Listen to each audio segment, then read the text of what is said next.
This is the CineSnob Podcast. Hello, everyone. Welcome to episode 326 of the CineSnob Podcast. My name is Cody Villafana, and joining me this week is Kiko Martinez. And Kiko, we're here on a Saturday, which is unusual because Sunday or Monday traditionally is the day that we put this thing out. But you know, it's been a while. Do you remember the days of you being on my ass about having everything at Thursday at 9 p.m. or whatever? I think so. That was a while back, though. We've decided to be a little bit more lax when it comes to but especially it's not because just our decision. Yeah, especially because studios aren't screening here in San Antonio as much as they were 10, 15 years ago for whatever reason. We can get into that in another podcast, but sometimes we have to go watch these movies on our own and during the weekend. So if there's like 3 or 4 movies we want to cover, then it takes a little bit of time to actually go on a Friday, Saturday, or Sunday morning to check out these films. So studios, if you're listening out there, we'd really like more screenings, but that's just the way it goes right now. We'd love to cover your movies, but you gotta let us see them. So yeah. A lot of them have been pretty good about sending us links if they're a little bit more of a a smaller release or something like that. But I mean, they didn't screen both these movies, right? That were no, we actually I did get a screening for. I did get a link for the second one we will be reviewing, but I think it's only because. Oh, we have links for both of these. Oh, we do. Yeah. Clown too. Yeah. Oh, that's right. Yeah, I watched both of them. Just ignore everything that he just said. IFC and Vertical, you guys are amazing. IFC and Vertical are amazing. I'm thinking of next week. Sorry about that. No, next week's going to be a theatrical week for us. But it is funny to think like 15 years ago, me panicking because my review wasn't done at 9 p.m. on a Thursday, and meanwhile, fast forward to me and Jared being like, do you even want to do a show this week or do we want to skip? It's a bummer though sometimes, just when they don't even bother, allowing certain things to be seen. Or it used to be a kind of like what is it called? Like the studio was what's the word I'm looking for? Like they were just trying to figure out how to best get the film out there. If they didn't think it was good, then that's the reason why they didn't screen it. Sure. So I get that. I get that type of the way that they're trying to do it that way. But strategy. Why couldn't I think of the word strategy? It was a strategy for them, but now I don't know. It's all over the place. So yeah. Well, in any case, you can always find us here on Sundays. We would love to do it earlier, but again, our Fridays and Saturdays and sometimes Sundays are spent catching up on the movies that we have to cover. So, but no real big news that we want to talk about, at least here. We floated the idea of something that happened in the news regarding movies and our president, but we're going to not do that.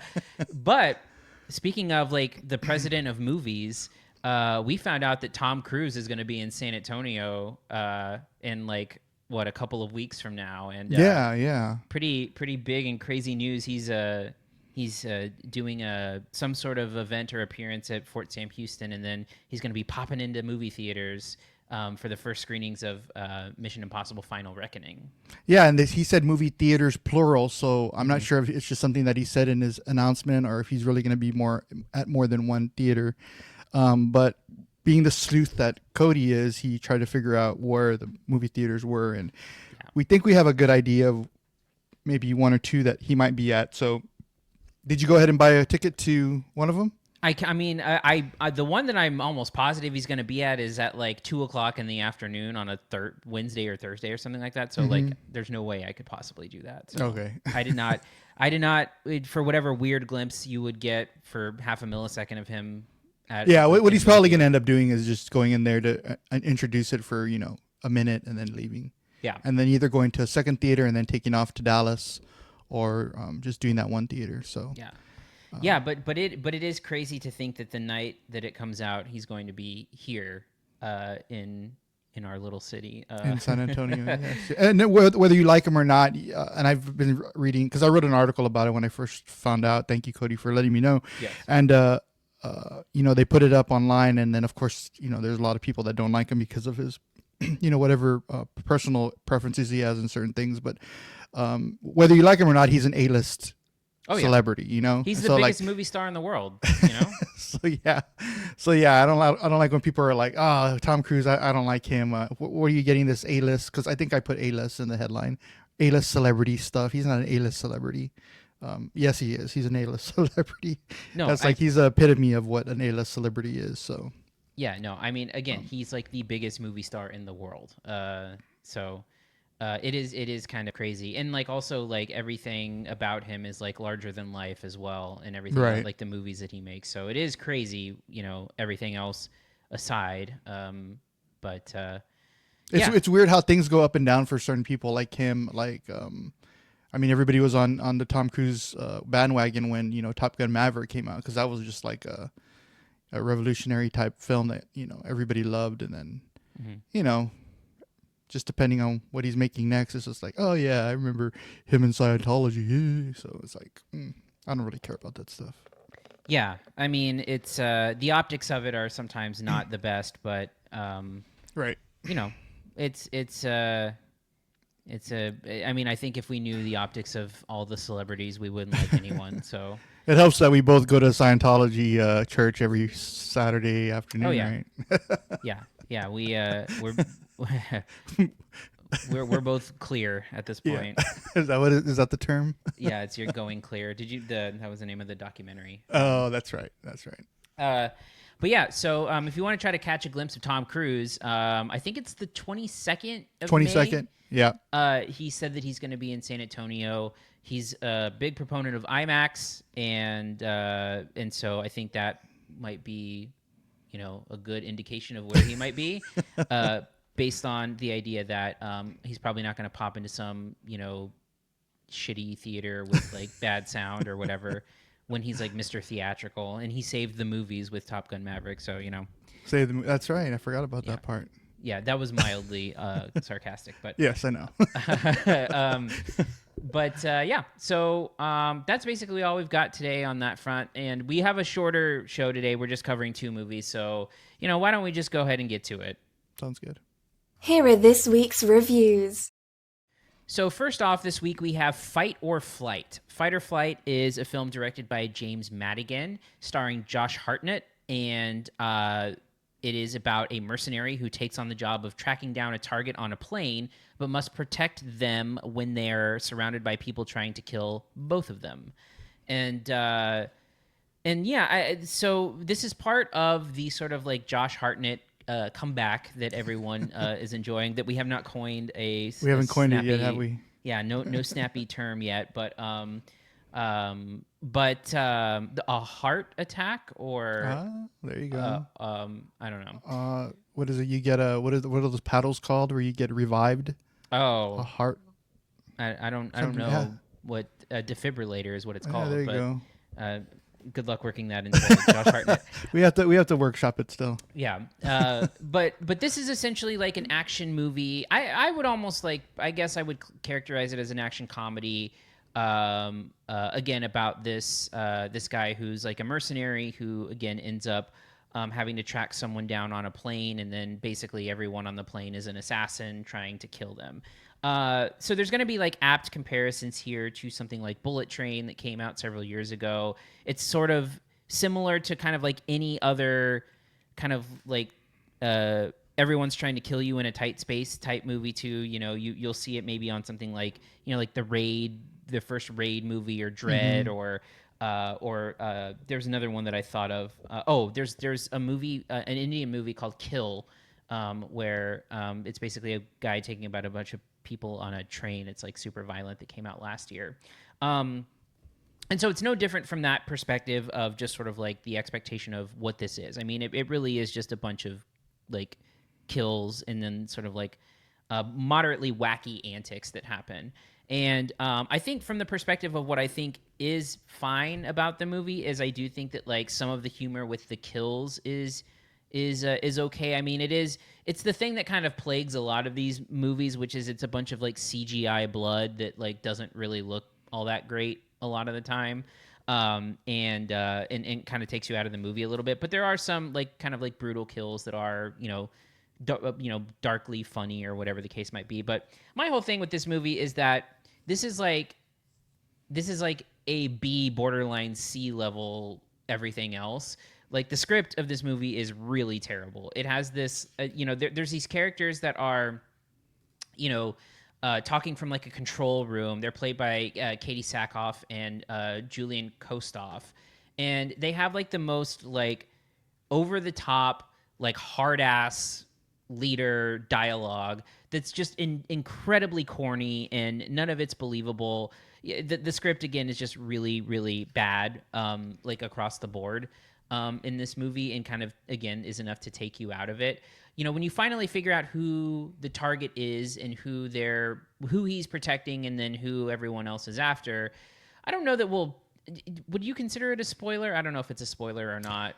No, because I was going to talk about this actress a lot more. So yeah, you can let people know. Yeah, so it's an actress named Charitha Chandran, and she ends up being the sort of person that they're protecting, and so it becomes a sort of a movie about Josh Hartnett and her character. And I think that's the only other thing about the movie that might occasionally work. But again, like all of the dialogue in this, the dialogue from the two of them, the dialogue from like the flight attendants in there, the dialogue from the assassins, the dialogue from the people in the in the control room, it's just really, really bad, generic, terrible nonsense.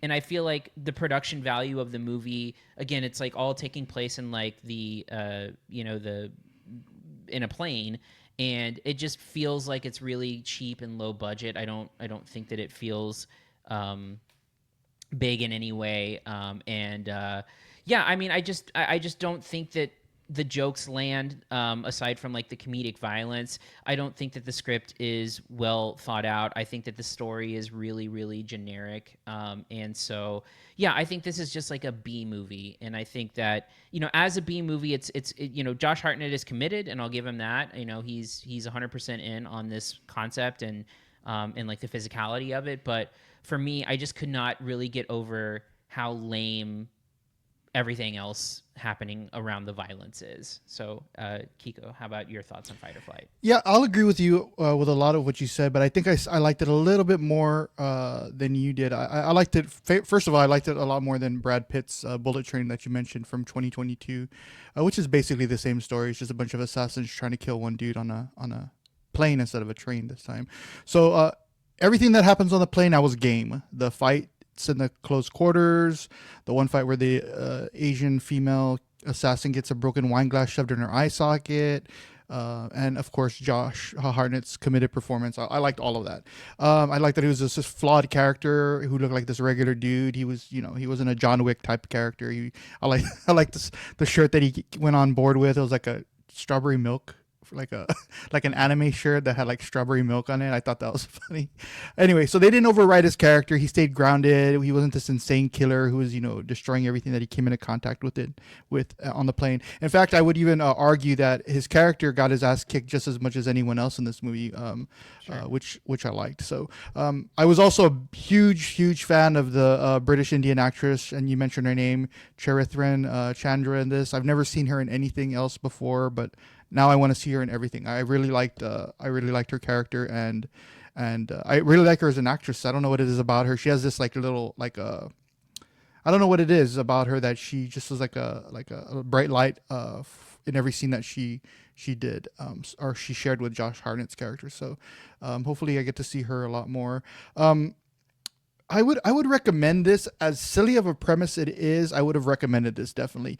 But what hurts it beyond repair for me is what you already talked about, is everything that happens on the ground.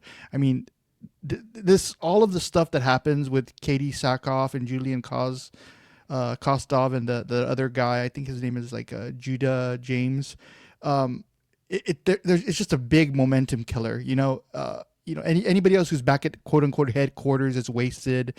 It's it sucks all the fun out of everything that, and it should have just been cut out of the script. If you're saying that most of the script or whatever percentage of the script is bad, I would say that this is the worst parts of the script, is anything that happens in the headquarters. So this film clocks at 102 minutes. I would have rather have had a strong 85 minutes slugfest midair and cut all that fat about the government officials trying to keep tabs on what's going on with the plane. So I thought it drained all the fun I was having watching Hartnett and especially Chandra kick butt through the whole thing. So that's where I am with this movie. I wish that 85-minute slugfest in the air, and it would have been a thumbs up for me. But unfortunately, it wasn't. Yeah, and so we'll get into kind of final thoughts and grades. I mean, for me, like I said a minute ago, I mean, like, look, when it, I applaud the effort to go balls to the wall with the action, but I didn't really like the way that it was presented, nor did I like, again, anything else that's going on around the carnage. Like, when we're talking about like script development or character development, I think there's like nothing on the bone here. Even with the character that we're describing, who is playing Ghost or the Ghost yeah. or whatever. Like even like that backstory is just a nothing burger. Like I just don't really like. I did not really like or ever lock into anything like that. I appreciate like the level of commitment that Josh Hartnett is bringing to the table here. And more of him in these roles would be great. Again, I do like that he goes for the comedy. I do like that he he played like exasperated pretty well. There's a scene where he's sort of like on drugs that I think is has like one payoff that I think is decent, even though again I don't really like that scene executed. So again, there's like bits and pieces I can cherry pick that I thought were fine, but overall, this, like I said, this is a B level. This is what we used to call like straight to video type stuff, which is now I guess VOD, straight to VOD stuff. But that's the kind of caliber I found it to be. So I'm giving it a C-. Oh wow. Okay, so bottom line with me, with all the extreme violence happening 30,000 feet in the air, I thought all of that was entertaining, especially with Hartnett and Chandra managing all the mayhem. I think it takes a massive nosedive, the film, when they let anyone on the ground speak. So begrudgingly, I'm giving this a no recommendation, C+. So that's where I am with Fight or Flight. All right. Well, then we'll go ahead and move on to our final film of the episode, Clown in a Cornfield.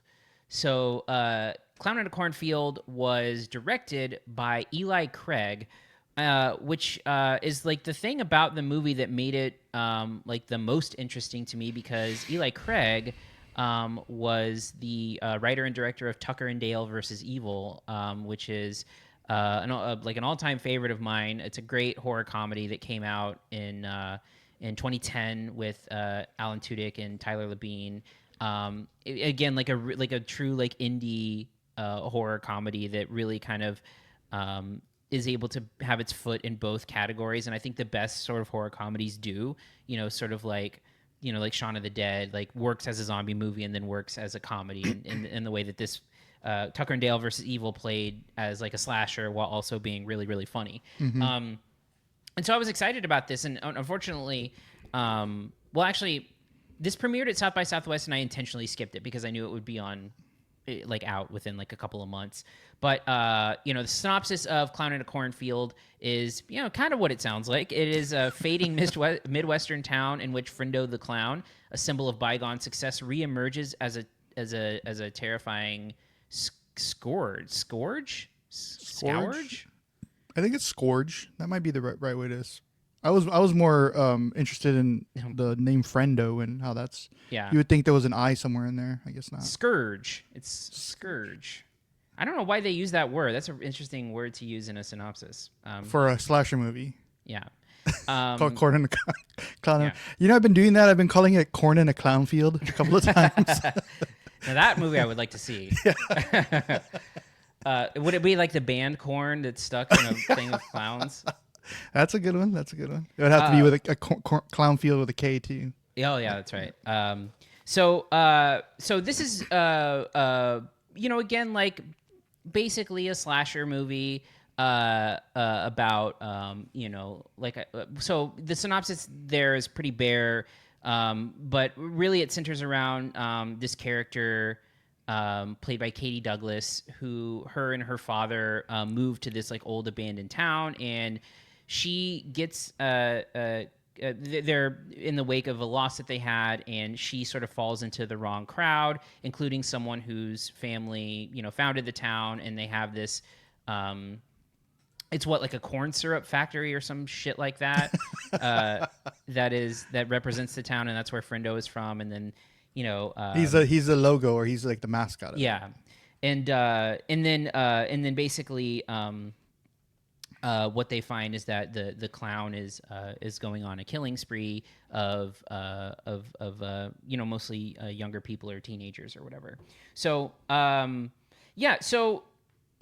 there are I think are multiple issues here. I mean, I think that part of what this movie suffers from is I don't think that a lot of it is particularly memorable in terms of there's a couple of good kills, and I think when we're talking about slasher movies where you have to sort of factor in how good are the kills, are they memorable, are they unique, are they different, because that's really what the whole movie kind of hinges on, right?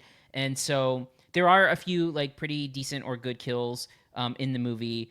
But I think that the movie suffers in a couple of different areas. Number one, the entire story of all of this sucks. I mean, it's just not a good story. When you're talking about this sort of even the thing that gets them in the place that they are, which is she hooks up or finds these kids or teenagers in her school that do fake murder videos on YouTube. What is that? What is it's and they all have really good production value, and they're prank videos. It just doesn't make any sense why this group of high schoolers is making high production YouTube fake murder videos. Hey, we're not Gen Z though. Maybe they are doing this and we just don't know about it. I mean, maybe. But that mixed in with sort of where this eventually goes, and I'm just going to spoil part of it here. Yeah, which do it, is because that, I think I was going to as which well. is that there's more than one clown, which is what the whole clowns in a cornfield. It should be called Clowns in a Cornfield. But I just, once the extra clowns started showing up, I'm like, okay, well, what are we doing here? What is this exactly? Because I think it takes away from the horror a little bit, right? Well, because not only does it take away from the horror, but I don't know if you knew, but I knew right away who was behind these clown masks. Look, it's impossible not to know what's going on at this point. Here's the thing, and here's the problem, is that the way that I said the story sucks, the way that it's constructed is that it's such there are so many characters you meet once and then never see again.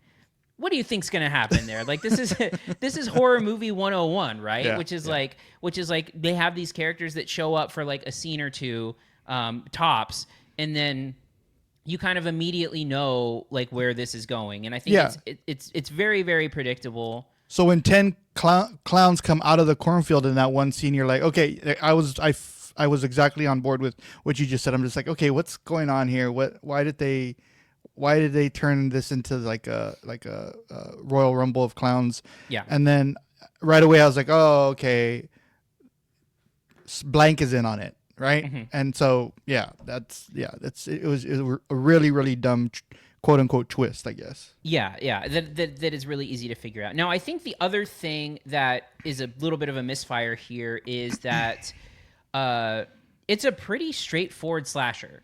And for a guy like Eli Craig, who made a really great horror comedy, and I think has the pedigree to do so, the movie's really not all that funny. And I feel like at times it maybe tries and fails, but oftentimes it's not even really trying, other than the ridiculousness of the setup and the situation. And I think this is the problem that happens with a lot of these movies that are these tweeners, right? Where it's it's not scary enough to be a legit slasher, and it's not funny enough to be a legit horror comedy. And so it just lands in the middle of just kind of landing with a thud for most of, what really goes on. Mm-hmm. I did like Katie Douglas in that main role as Quinn. And I think that Kevin Durand in the movie, is having fun. And Kevin Durand was having way more fun in Abigail. I was thinking about that as I was watching him. That if you want to see a slasher type, horror movie that has comedy in it, I would totally recommend Abigail if you want to see Kevin Durant in a great role where he plays this like dumb kind of burglar. But I do like the monologue that he gets towards the end. I do think he's playing it up a little bit. He's hamming it up for sure. But I did like, that was the other kind of like redeeming thing, is like in the kind of climax of the movie, I did like what he was doing there. But, you know, aside from that, you know, again, just kind of like, you know, like a just sort of like mediocre slasher movie that we've seen 1,000 different times. And, you know, it takes its kind of premise of like, you know, singular clown in the cornfield, which I think can be like haunting and scary and weird. And for me, the opposite happened. Like, I think that moment is meant to be like, oh shit. And for me, it was like, oh, that kind of is not as interesting to me. So yeah, for me, just dumb story, like sort of like a mid-point tone that I think I wish it would have committed in one way or the other, to have it not landing somewhere in the middle where it doesn't make an impact as either. So, Kiko, your thoughts on Clown? Yeah, I grew up in the country here in San Antonio. We didn't have cornfields, but there was like big fields, and that was one of the scariest things when I grew up. I had this like fear. And it presents itself more in like a movie like The Strangers, where you look out your window and you can just see someone standing in like way out there in the distance, just kind of staring at the house. Mm-hmm. That was always something that I hated about living in the country. Anyway, I want to talk a little bit about clown horror movies in general. So like a few years ago, around the time Stephen King's It series or franchise was remade, I wrote an article about clown horror movies and the impact that they had on like the overall clown culture. So the reason I bring this up is because I didn't realize how many low budget clown horror movies there are out there until I started doing research on this like niche horror genre, and there are tons. I don't know if you've ever looked up clown on IMDb, but many of them are average. You know, many of them average movie fans haven't ever heard of, because 99% of them don't get a theatrical release, right? So other than It Chapter 1 and It Chapter 2 and the Terrifier trilogy, and maybe like Killer Clowns from Outer Space, you know, way back in the day, I think the average moviegoer would be like really hard pressed to name any others. So, and to be honest with you, Clown in the Cornfield will now probably end up being one of those few people that people remember, not because it's a good movie, but because it has a catchy title, and because, you know, with this theatrical release and a bigger budget, it's automatically going to become more accessible to people. So, unfortunately, the Clown in the Cornfield, it does very little to separate, I guess, itself from all the slasher flicks that have come before, or even do anything fun with the fact that the main villain is a clown, right? And then you already talked about the spoiler. You know, halfway through the movie, these clowns come out of the field. Not a clown, these clowns, and you know, you pretty much, it's obvious who's behind the mask. So the plot overall, if you want to call it that, is very predictable. And the clown killers aren't very unique. They use weapons like chainsaws and bow and arrows. You know, I was at least hoping for like a huge mallet, or I don't know, maybe like a clown like asphyxiates someone with a balloon animal, or something creative. But it's the thing about it where it's sort of like where it lies is the tweener, right? Because like early on in the movie, like the clown has the shoes that are squeaking and stuff when they're doing the kills and stuff like that. So, I did notice that. I did notice that. I like the squeaky shoes. Yeah. But I mean, why stop there? I mean, that's the thing. I don't know. So here's the thing. I got a chance to interview the director of Clown in the Cornfield. We talked about Eli Craig. Check it out at CineSnob.net this week. And he told me that he sees this movie as a, quote, more commercial and less kitschy movie than other clown horror movies that are out there.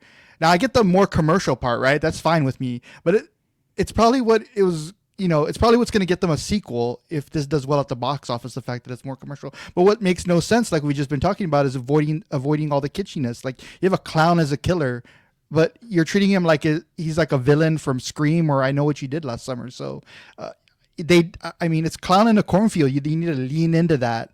I mean, there wasn't even a cool scene with like a corn maze, you know. Mm-hmm. That's what I was waiting for. I was like, oh, there's gonna be like this corn maze at like a small town fair, and they're gonna get caught in it, and the clown is gonna come through, you know, this maze or whatever. Nothing like that. So, I also didn't lean into this being a Gen Z horror movie. There's one scene that I saw where that worked. I thought, where they couldn't figure out how to use their rotary phone, and so I thought that scene worked, but I wanted so much more than that. Like, I was just like, oh, wow, that was kind of cool. They're going to get killed unless they call the cops, and they pick up the phone. They're like, how the hell do I dial out, right? So I thought that was really cool. And you see a lot of these type of videos on TikTok that I always laugh at, where people my age are, I'm 44, and people my age are asking their Gen Z kids, like, what is the yellow pages? What is a rotary? And they're asking them about these things that were 30 years old, and they don't know what it is, right? Mm-hmm. And so I thought if they had leaned a lot more into that, at least, or lean more into the clown itself, it would have been a lot better film. But again, I'm trying to rewrite this whole thing. This is what we got,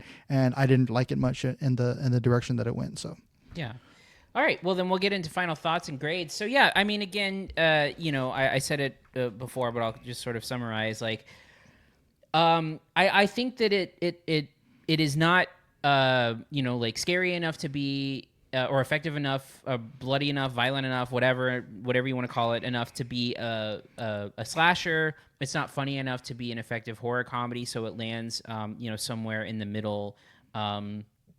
And I think it's really weighed down by a plot that like not only doesn't make a lot of sense, but when it does, it's super predictable. I just wish they would have leaned in either direction, right? Like dial up the slasher pieces or dial up the comedy. Again, there's jokes in there, but is it a horror comedy? I don't really know that it is enough of one, and I feel like that's maybe where it could have been, a lot better, because I think it is like. It maybe takes itself a little too seriously, believe it or not. And I think for a movie called Clown in a Cornfield, like maybe not the best move. So was there even go ahead, do your grade and then I'll ask the question. Oh yeah. So my grade here is a C.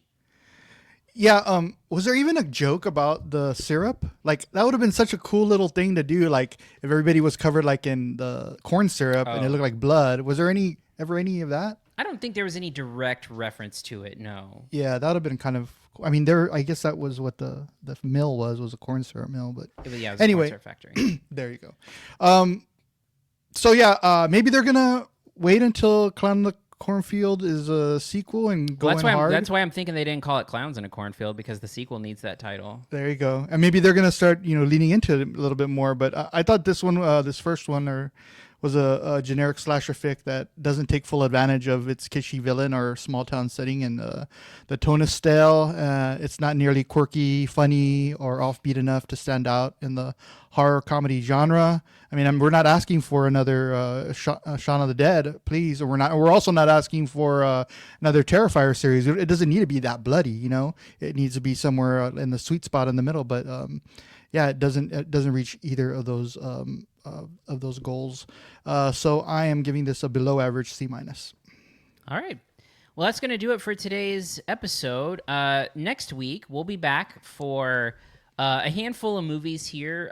So opening in New York and LA this week, and then expanding a little bit next week, is Friendship. And we'll either cover that next week or when it fully goes wide the week after. We'll see how the availability looks. I would like to cover it sooner rather than later. I just want to see it. I'm a big fan of that type of humor. Yeah, for sure. And I've seen it. I saw it at South by, and yeah, and you keep talking it up. That's another reason. I feel confident. I had my brother in New York go see it opening night the other night, and he loved it. So okay.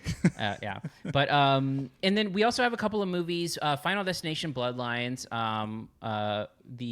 I think it's the 6th movie in the series, of which I have seen 0. Oh, so what are you gonna do?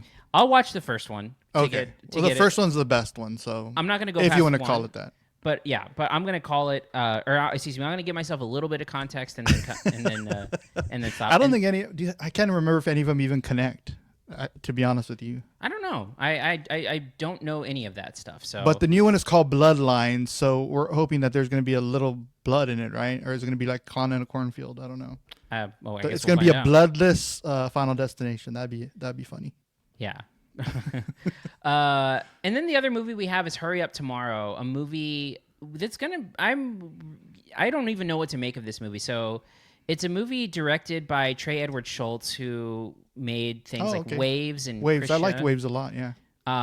But it is sort of co-written and stars The Weeknd, the musical artist The Weeknd, and Jenna Ortega and Barry Keoghan are also in it. And it's a story based on his new album. And so I don't really know if this is going to be like way to get the album out, and it's like something about that. You know, it has some talent behind the camera for sure, and it's got someone like Jenna Ortega, who's a pretty big star, and an hour and a half long music video. Is it? I really don't know what to make of this one. So Okay, it will be really interesting to see how it goes. You know, it was a movie that that had I believe like a little bit of buzz behind it based on it getting picked up, because I thought that maybe this was originally supposed to be A24, though I don't see that. I just know that Lionsgate picked it up.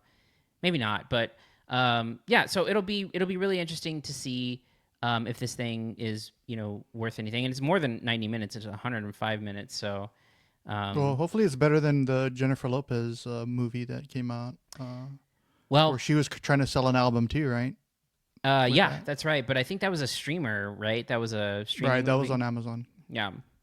So we'll have those movies covered, and then we'll see if anything else opens. It's smaller, but and again, we're this will be kind of like the first big week of summer movie season, I think. I mean, I guess technically Thunderbolts was, but from here on out, starting with Bloodlines, it's like a big release or an IP of some kind. So so that'll be next week. And so if you want to reach out to us, find CineSnob on all of your social media, including places like Instagram, Facebook, TikTok, YouTube channel. Please subscribe there and give us likes on the videos and content that you see, which includes these episodes of the podcast in video form, plus video interviews that Kiko has been doing and uploading along the way.